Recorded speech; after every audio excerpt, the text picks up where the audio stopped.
Ménage. Remue-ménage.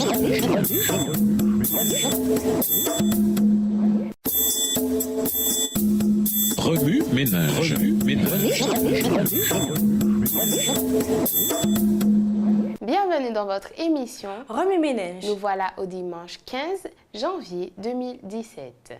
L'identité du Saint-Esprit. Des esprits différents. Lisons Exode 28, verset 3. Exode 28, verset 3.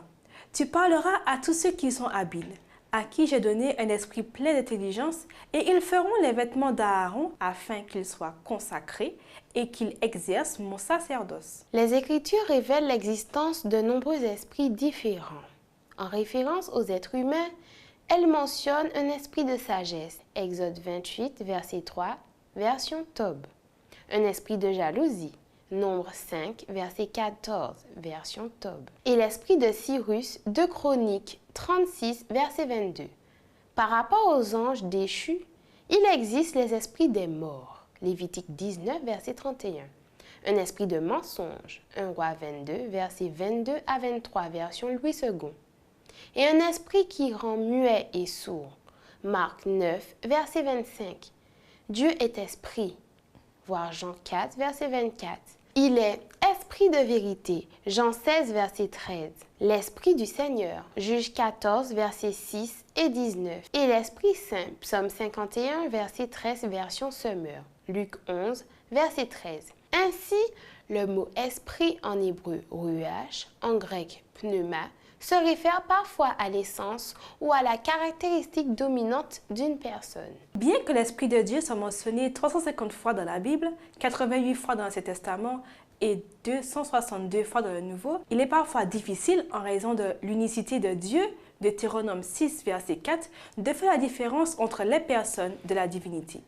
Cependant, dans les deux testaments, le Saint-Esprit assume un rôle représentatif. Dans l'Ancien Testament, il représente le Père au sein de la divinité. Exode 31, verset 1 à 5, Proverbe 1, verset 23, Ésaïe 63, verset 10 à 14.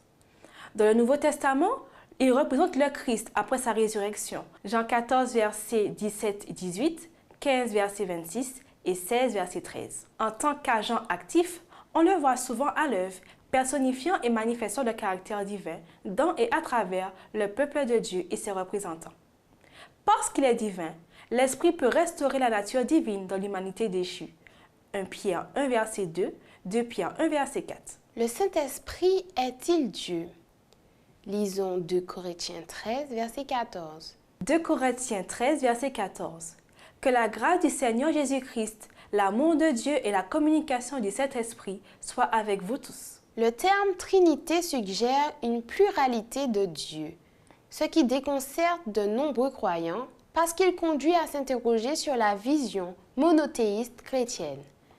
Les premiers chrétiens firent l'expérience de Dieu en Jésus-Christ. Néanmoins, ce dernier les exhorta à prier son et notre Père en son nom. 2 passages mentionnent le Père, le Fils et le Saint-Esprit ensemble en tant que divins membres de la Trinité.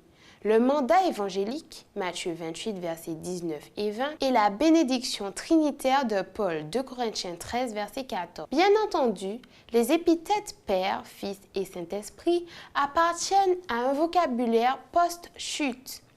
En tant que membre de la divinité, le Saint-Esprit partage l'existence éternelle de Dieu, laquelle n'est ni empruntée ni dérivée. En d'autres termes, contrairement à l'univers dont l'existence même dépend de Dieu, le Saint-Esprit n'a besoin de personne ni de quoi que ce soit pour exister.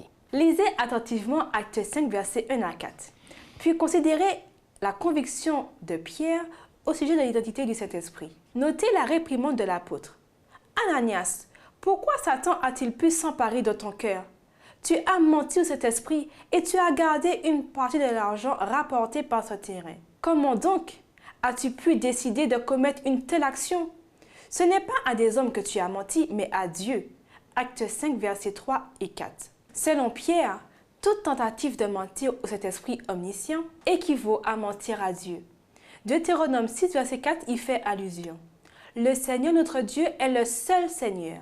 La relation entre Dieu le Père, Dieu le Fils et Dieu le Saint-Esprit est une unité inséparable au-delà de toute compréhension humaine.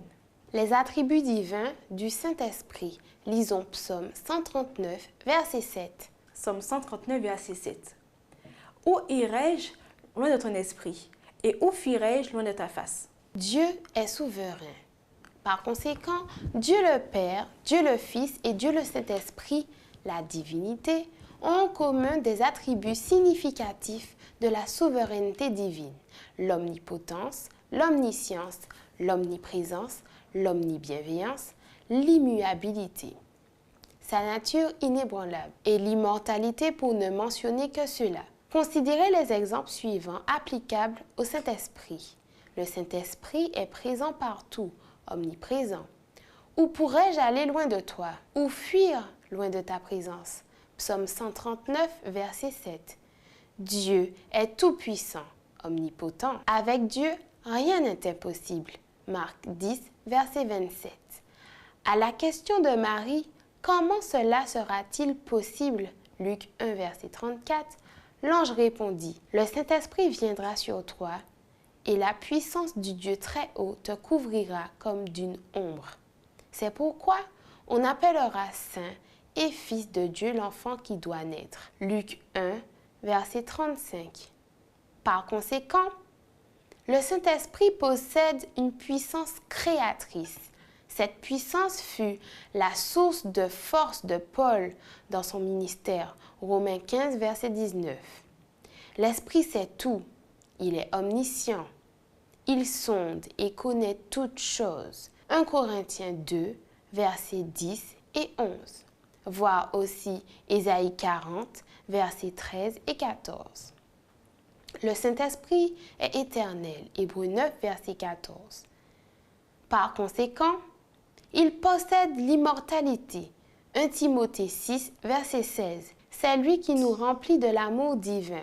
Romains 5, verset 5. L'Esprit de vérité, le consolateur. Lisons Nombre 14, verset 11. Nombre 14, verset 11. Et l'Éternel dit à Moïse: jusqu'à quand ce peuple me méprisera-t-il? Jusqu'à quand ne croira-t-il pas en moi, malgré tous les prodiges que j'ai faits au milieu de lui? Bien qu'il existe de nombreuses sortes d'esprits, ces esprits, excepté les Saint-Esprit, ne possèdent pas les attributs divins distinguant Dieu de tous les autres. Dieu est le Père de tous les bons esprits. Cependant, aucun esprit n'existe si ce n'est pas la volonté et la permission de Dieu le Père, de la même manière que tous les pécheurs existent par la volonté et la permission de Dieu. Cependant, tout comme une personne peut être identifiée par son ADN et ses empreintes digitales, le Saint-Esprit peut être identifié en tant que vrai Dieu par ses attributs divins et la position qu'il occupe. Dans Nombre 14, verset 11, l'auteur ne se réfère pas à Moïse, le dirigeant humain auquel, semble-t-il, les Israélites résistaient. Selon Ésaïe 63, versets 10 et 11, c'était Dieu, le Saint-Esprit, représentant le Père qui était parmi eux au sein même de leur camp. Il était leur conseiller et leur guide. Toute rébellion contre Moïse était donc une attaque directe contre l'Esprit de Dieu, représenté par Moïse et agissant par lui. Remue-ménage. La décision d'Ananias et de Saphira de retenir une partie de la vente de leur propriété était un secret entre eux. Comment Pierre découvrit-il la conspiration du couple? De quelle illustration contemporaine pourrait-on se servir pour offrir une compréhension claire des attributs du Saint-Esprit? Lisez attentivement la bénédiction trinitaire, 2 Corinthiens 13, verset 14. Puis observez les mots grâce, amour et communion. Paul assigne-t-il des fonctions exclusives au trio divin? Expliquez. Au revoir. Et à demain si Dieu veut. Remue-ménage. Remue-ménage.